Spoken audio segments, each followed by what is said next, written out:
নেৰানেপেৰা বৰষুণৰ পিছতে ধনশিৰি জলপৃষ্ঠ ব্যাপক হাৰে বৃদ্ধি পোৱা দেখিবলৈ পোৱা গৈছে আৰু তাৰ পিছতে দেখা পোৱা গৈছে মৰঙী মৌজাৰ ঢুলীয়া গাঁও নপমুৱাকে ধৰি বিভিন্ন অঞ্চলৰ ইতিমধ্যে বহুকেইটা পথ পানীৰ তলত বুৰ গৈছে আৰু সমান্তৰালভাৱে কৃষকৰ যিসমূহ খেতিপথাৰ আছিলে সেয়া শালি ধানৰ খেতিপথাৰেই হওক বা অন্যান্য যি খেতিপথাৰ আছিলে সেই খেতিপথাৰ পানীৰ তলত বুৰ গৈছে। মোৰ কেমেৰা সতীৰ্থক প্ৰথমে মই সেই সামগ্ৰিক পৰিৱেশ দেখুৱাবলৈ কাৰণ কিদৰে কেইবাদিনো ধৰি যি নেৰানেপেৰা বৰষুণ হৈছিল সেই বৰষুণৰ পিছতেই ধনশিৰি নদীৰ জলপৃষ্ঠ ব্যাপক হাৰে বৃদ্ধি পাইছে আৰু বৃদ্ধি পোৱাৰ পিছতেই দেখা পোৱা গৈছে ন অঞ্চল বানত প্লাবিত হৈছে। বহু কৃষকৰ যি খেতিপথাৰ আছিলে সেই খেতিপথাৰ ইতিমধ্যে পানীৰ তলত বুৰ গৈছে। সমান্তৰালভাৱে বহুকেইটা পথ সেয়া আপুনি দুখুটিমুখৰ পথেই কওক বা নপমুৱা অঞ্চলৰ যিসমূহ পথ আছিলে এই পথসমূহ ইতিমধ্যে পানীৰ তলত বুৰ গৈছে। মোৰ লগত এজন কৃষক আছে, মই পোনে পোনে তেওঁৰ পৰা জানিব বিচাৰিম কিনো তেওঁলোকৰ অনিষ্ট হ'ল। কেইদিন হ'ল পানী বাঢ়ি থকা?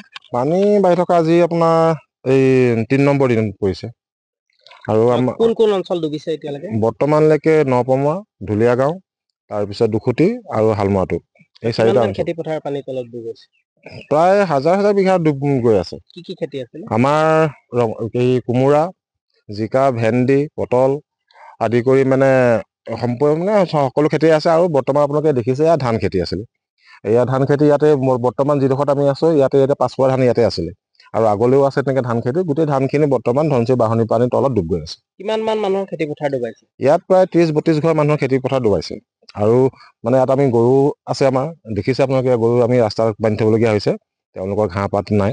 এতিয়া কি কৰা যায় তাকে আমি উপায় বিচাৰি আছো। চৰকাৰী মানুহ কোনোবা আহিছিলে নে?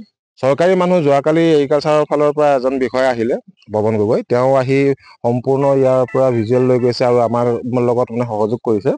তেওঁ আহি পেলাই আমাৰ খেতি পথাৰ বিলাকৰ ইঞ্চুৰেঞ্চ আছে নাই তাক চালে। আমি বৰ্তমান ইঞ্চুৰ কৰি থোৱা আছে, তাকে তাৰ পৰা কি ধৰণে আমি সহায় সহযোগিতা পাওঁ, ইঞ্চুৰ কৰাৰ পাছত ইঞ্চুৰ পইচা দিয়ে নিজে সেইটোহে গম নাপাওঁ, কিন্তু মানে এগ্ৰিকালচাৰৰ পৰা তেওঁলোক আহি গৈছে। পানী এতিয়াও বাঢ়ি আছে নেকি? পানী বৰ্তমানো বাঢ়িয়ে আছে, যোৱাকালিতকে এতিয়াও আপোনাৰ নাই বুলিও আৰু 7 ইঞ্চি মান পানী বেছি হৈ গ'ল। মানুহৰ ঘৰ চৰ ডুবিছে নেকি?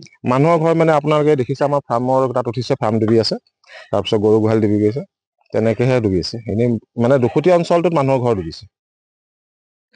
হয়, নিশ্চয়কৈ যিহেতু দেখা পোৱা গৈছিল আজি কেইবাদিনো ধৰি নেৰানেপেৰা বৰষুণ দি আছিল আৰু বৰষুণৰ পিছতেই ধনশিৰি নদীৰ যি জলপৃষ্ঠ সেই জলপৃষ্ঠ ব্যাপক হাৰে বৃদ্ধি পোৱা দেখিবলৈ পোৱা গৈছিল আৰু বহু কৃষকৰ কৃষিভূমি ইতিমধ্যে পানীৰ তলত বুৰ গৈছে। ইতিমধ্যে এটা কথা ক'ব লাগিব, দুখুটিমুখ হওক বা নপমুৱা অঞ্চলৰ বহুকেইটা পথো ইতিমধ্যে পানীৰ তলত বুৰ গৈছে আৰু এইটো বছৰৰ দ্বিতীয়টো বান বুলি ক'ব লাগিব আৰু দ্বিতীয়টো বানত দেখা পোৱা গৈছে বিস্তৃত অঞ্চল মৰঙী মৌজাৰ বিস্তৃত অঞ্চল ইতিমধ্যে পানীৰ তলত বুৰ যোৱা দেখিবলৈ পোৱা গৈছে। আপুনি বিচৰা বাতৰি পাব কেৱল নিউজ 18 এপত। নিউজ 18 এপ ডাউনলোড কৰিবলৈ স্কেন কৰক এই QR কোড। গুগল প্লে ষ্টৰতো পাব এই নিউজ 18 এপ।